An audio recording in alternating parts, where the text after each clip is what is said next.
It's a damp, chilly evening at Shea Stadium in Highlands Ranch as we get ready for the CET Friday night game of the week tonight. We've got Chaparral paying a visit to Thunder Ridge. Good evening. High atop Shea Stadium, Chad Andrus, pleased to be joined by Justin Adams for this one. A little bit of a delay tonight. Some rain and lightning earlier in the evening pushed us back a little bit. We may have some slippery conditions, Justin. Well, yes, that's right. Labor Day Saturday, that can mean only one thing. It's time for college football.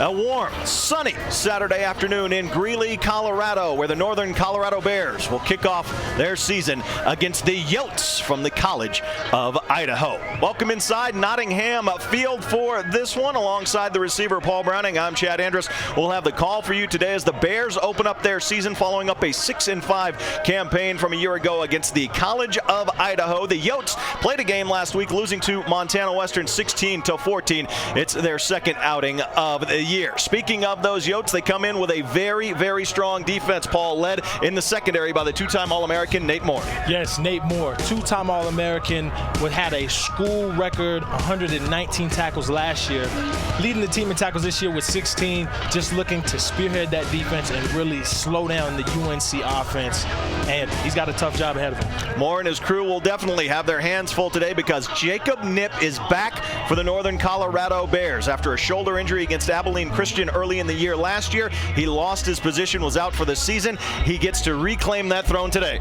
Yeah, and he's just looking to replicate the success last year that Kyle Slaughter was able to have.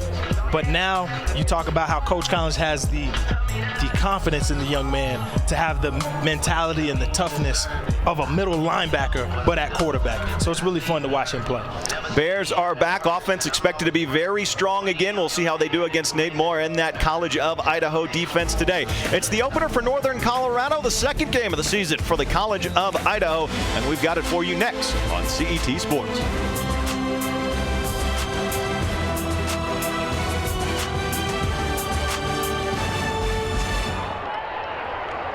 And is the motion man. Lewis rolling to his left.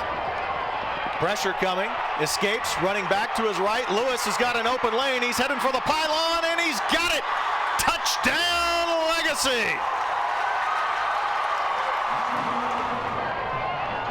Hand off again to Gorman on the right side. He's got a hole across the 50. It's a foot race now, and Gorman is winning. Gets by one man to beat, and he is cut down at the 9-yard line. A huge gain for the Broomfield Eagles. Did I say? 2nd and 9. Lewis looking to his left and throws right into coverage. He's picked. It's Caleb Kennedy, the linebacker, across midfield. He's got a convoy. Kennedy down the sideline. Can he tie this thing up? They're 1 point away after the pick six from Caleb Kennedy. They wind the clock. Trips to the near side for Taylor White, and Lambert in motion. Sets up the screen. He's got his man. Breaking one tackle is Lambert.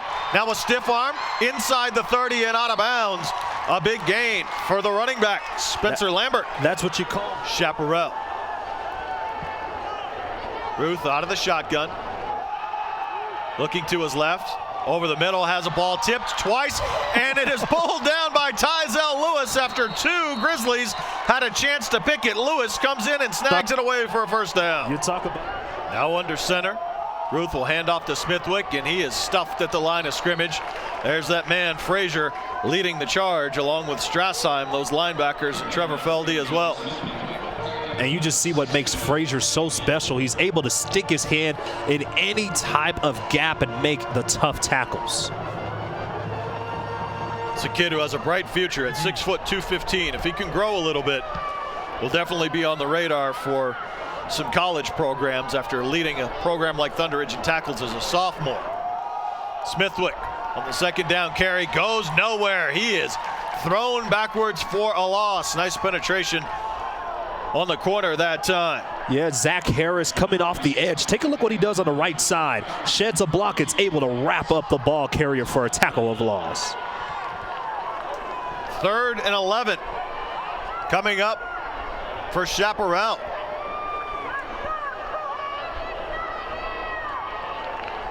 They've got 2 third down conversions already on their opening drive here.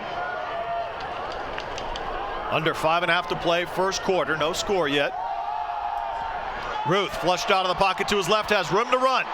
Can he get to the edge? Across midfield and out of bounds. It's going to be very, very close to the first down marker, and it looks like he may have gotten it by a yard. Yeah, it won't matter, though. That's going to come back.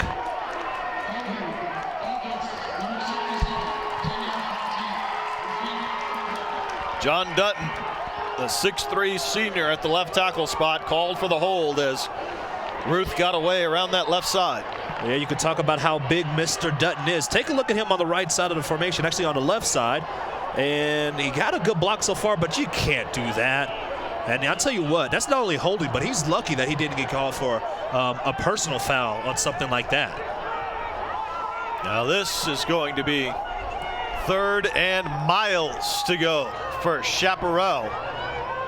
Just the way that Chaparral, the way that their offense is designed, this is not something that you want to force. You want to usually do a screen or do a draw. 3rd and 29 with the ball all the way back to the 25-yard line. Ruth out of the shotgun, looking to his left. He's got Lewis on the out route across the 40 to the 45, and that is still going to be 9 yards short and bring up a 4th down for the Wolverines. A little bit of a prevent defense, you could say, by Thunder Ridge that time, giving up that type of route. A pretty good route combination as well. Coming from the slot is Lewis on the out route. Actually, on the corner route, rather, you see just the way he's able to catch the ball, but Thunder Ridge right there to make the tackle. Peyton Ross is the punter, averaging right at 40 yards per punt for Chaparral this year, so he's done a very nice job. Jake Porter stands back at his 18-yard line to receive, and Ross gets a boomer away. High soaring kick down inside the 15, and Porter with the catch heads to his left, has a seam to the left side, gets around the edge, breaking a tackle. Porter spins his way to the 45 before he's brought down on the return. A 30-yard return for Jake Porter. You can have a booming kick, and sometimes you out-kick your coverage. A nice kick, but a wonderful return. You just look at Porter going to the outside, able to break one tackle, and able to take it 30 yards to get Thunder Ridge the rock at their own 45-yard line. Great starting position for the second drive for the Grizzlies. They moved right down the field in 9 plays before stalling and missing a field goal on the opening drive of the game, and now they may have a penalty before they can get off a snap on this one.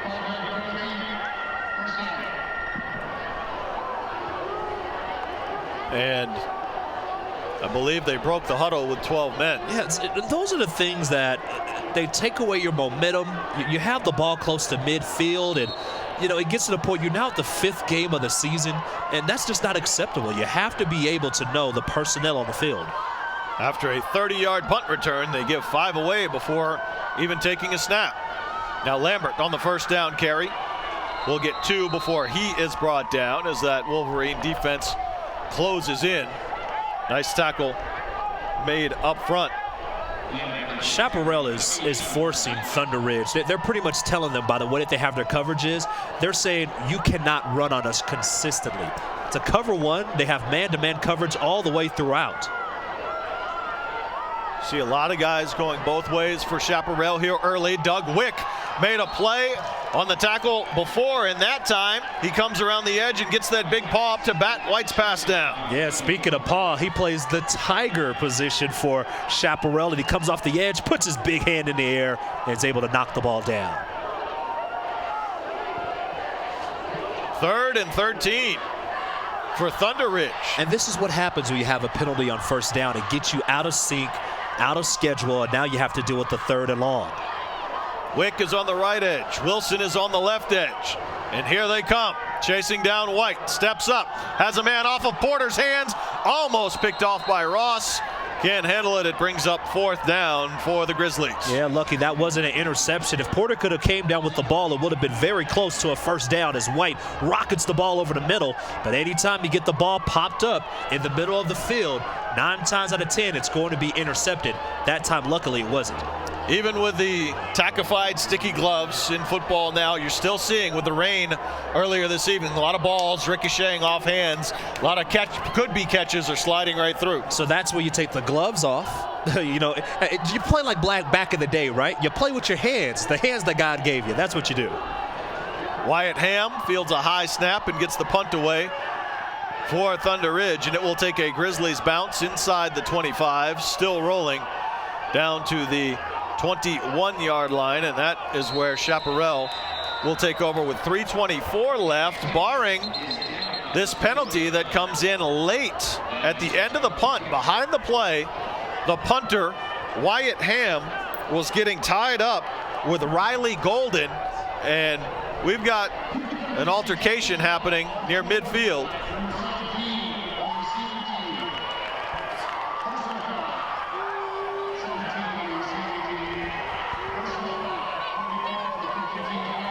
We have offsetting personal fouls late on that punt play. So turns out that it is no harm, no foul, other than they will both get an earful from their coaches. But you know, when you were an underclassman, you're a sophomore, you do anything you can to make sure that you're on the field, right? And that's exactly what happened this time for Chaparral. Number 17 was just doing everything that he could just to make that mark on tape. And Everett McGee got his hand caught in the cookie jar, unfortunately, with that penalty.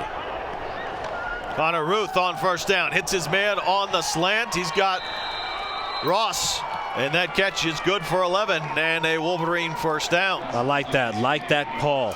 Your man's playing off, so what do? You take a step in, and then you go right on a slant route, catch the ball right above the numbers, and you're able to get 10 yards for the first down. So you see this Chaparral offense and how much they rely on Peyton Ross. He's carried it out of the backfield. He's caught it from the receiver position. He's even thrown a pass or two this year and does the punting as well. He is an all-around fantastic athlete for this team. Now Ruth looking down the sideline as Ross again, and he cannot make the grab at the 40. Oh man, sometimes those are the toughest catches to make, the over-the-shoulder catch.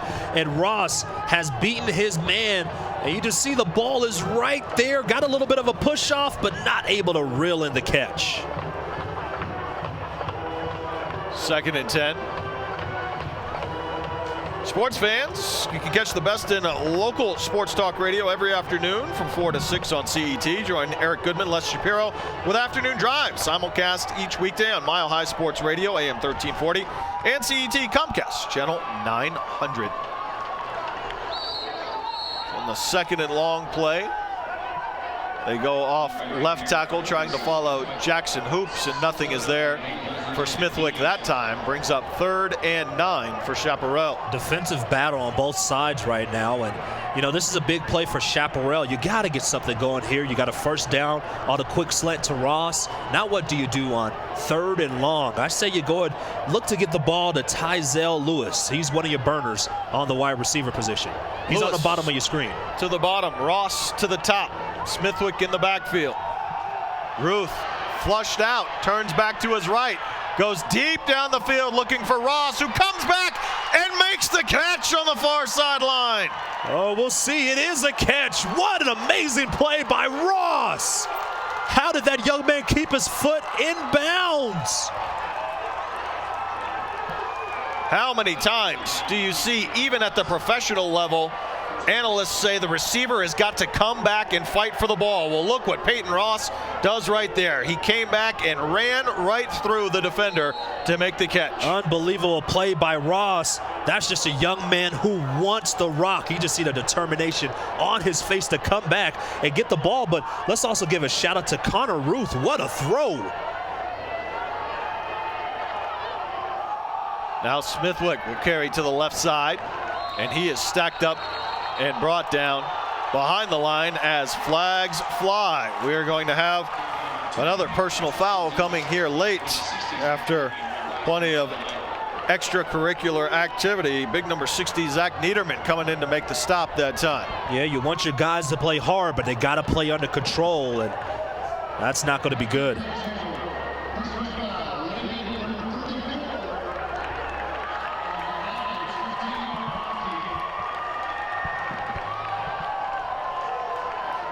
Now let's just take a look again at this run. Look at number 34 on the left side of your screen, right in the middle after the play is over. And I don't know about that one. I'm struggling with that one. Connor Dooley. Yeah, I'm struggling with that one. I don't know too much about Whistle. I guess it is after the whistle. I mean, that's the only thing I would say is that play was after the whistle and right in front of the Chaparral bench, and you can't do that. Rather, right in front of the Thunder Ridge bench. The officials now checking the down and distance. They want the down marker changed to second down because that personal foul was called after the play. And also, it's kind of a running theme here. It's a sophomore making another play, so it's tough. Another penalty. 2nd and 25 for Chaparral.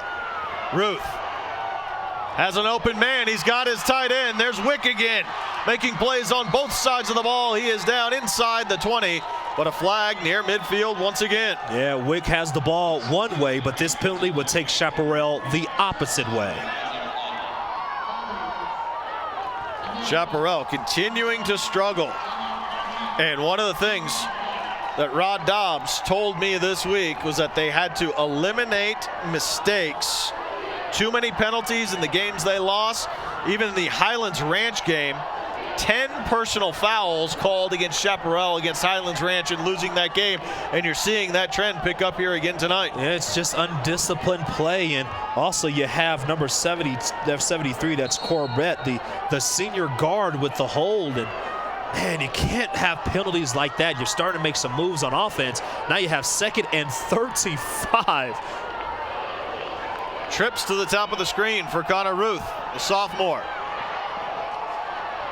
He gets it out, has a man open. It's Lewis, diving catch at the 21-yard line, and they have almost all of it and more back. They do for a first down. Unbelievable 38-yard pass, and Lewis just kept running, as well as the quarterback Ruth as well with a rocket arm, and he finds Lewis for the sliding catch on the scramble drill. Almost makes you think, that's not the first time this has happened. Just this drive alone, Thunder Ridge has to be able, their DBs have to be able to play with their heads on a swivel. Impressed with the arm on young sophomore Connor Ruth. Yeah. Early in this opening quarter, approaching the 1-minute mark, scoreless. Here's Ross on the pitch to the right side. Waits for his blockers and picks up another first down. Good patient running by Peyton Ross. And that's exactly what you say. Patient running, getting the pitch, going to the outside. You start on the near hash and you go to the far hash and you set up your blocks. Take a look at this. You go and set up your block. You have one man in front of you. Now you have another. Make a quick move and then you're able to keep going forward and get enough for the first down. 1st and goal at the 10 for Chaparral with 1:06 to play in the opening quarter. Wolverines looking to strike first here on the road. Thunder Ridge had a nice opening drive but missed the field goal from 31. Now Ross to his left is stacked up and brought down with no gain there. Yeah, Ross, he gets into the end zone if it's not for Ethan Frazier, and let's see what we have here. Got to have a lot of whistles going on.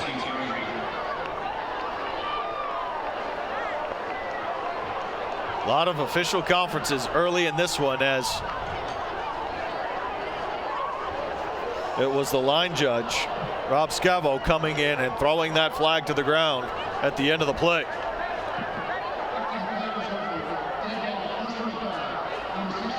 Oh, my goodness. Chaparral, another dead ball, personal foul. 64. Oh. The center, Chase Gallegos, the captain of that offensive line, whistled that time. Wow. 60 yards in penalties already for Chaparral. And all you're doing is shooting yourself in the foot. Now you have 2nd down and goal with the ball at the 25-yard line. 45 seconds to play, first quarter. Connor Ruth has been great. Chaparral moved the ball even despite these penalties. Can he do it again? Ruth on a crossing route has Lewis, breaks an ankle tackle, heads to the corner, and gets in. Touchdown, Wolverines! I guess if you have speed, it doesn't matter how many personal foul penalties you have. Just give it to your speedster. Mr. Lewis on the drag route, taking it all the way from the right side, all the way to the left pylon, in for the first touchdown of the day. Tyzel Lewis got free of that ankle tackle and headed to the pylon. Well, I'll tell you what, if you're Thunder Ridge, one of the adjustments you want to make in the backfield is you got to go to zone. You don't have the athletes to match up with the athletes of Chaparral, so you have to go to a zone coverage just to give your guys a chance. Kearney on for the extra point, and that is good. And Chaparral is on the board first on the road. The Wolverines, a 7-0 lead over Thunder Ridge. And Connor Ruth has been impressive so far. Without a doubt, but he knows what to do. Find your speedsters, and just the way that Ruth